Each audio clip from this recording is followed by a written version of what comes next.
అందరికీ నమస్కారం.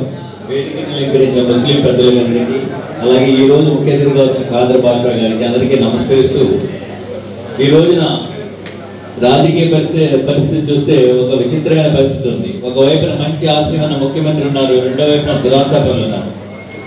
సో మా ప్రతినిధిగా ఉన్న బీజేపీ అభ్యర్థి పురంధరేశ్వరి గారు, ఆవిడ తెలుగుదేశంలో ఉన్నారు మొదట్లో, తర్వాత కాంగ్రెస్లో వచ్చారు, మినిస్టర్ అయ్యారు, తర్వాత మళ్ళీ ఇప్పుడు బీజేపీలో చంపారు. ఆవిడ ఎప్పుడు ఒక చోట 2 సార్లు పోటీ చేసేవాడు.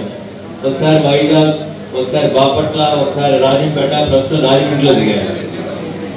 ఇందాక మన ఖాదర్ బాషా గారు చెప్పారు, వారి భర్త వైద్యశాస్త్ర నుంచి కూడా పోటీ చేశారు గత ఎలక్షన్లో.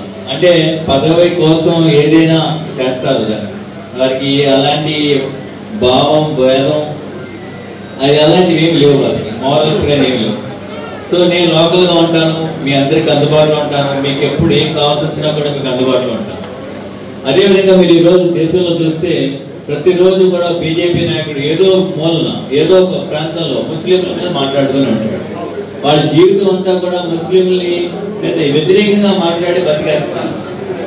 ఇది సెక్యులర్ కంట్రీ, ఎవరి మతం వారిది, ఎవరి స్వేచ్ఛ వారిది. దాన్ని మనం కాపాడాల్సిన బాధ్యత మన మీద అందరి మీద ఉంది, అవునా కదా?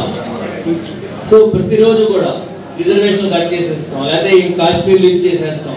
ఎప్పుడు ఏదో ఒకటి ముస్లింలకు వ్యతిరేకంగా మాట్లాడేసి వాళ్ళు పబ్బం గడుపుకుంటున్న పరిస్థితి బీజేపీ వారు. మనం వాళ్ళని తిప్పి కొట్టాలి. మనం ఎప్పుడు కూడా వాళ్ళ మీటింగ్ కూడా వెళ్ళకూడదు. మన ముస్లిమ్స్ అంతా కూడా వాళ్ళంతా దుర్మార్గులు, ఎవరు ఉండరు. ఈ దేశాన్ని మతాల పరంగా విడగొట్టేసి ప్రజలను అశాంతి క్రియేట్ చేస్తున్న వ్యక్తులు, దేశ ద్రోహం పాల్పడుతున్నారు.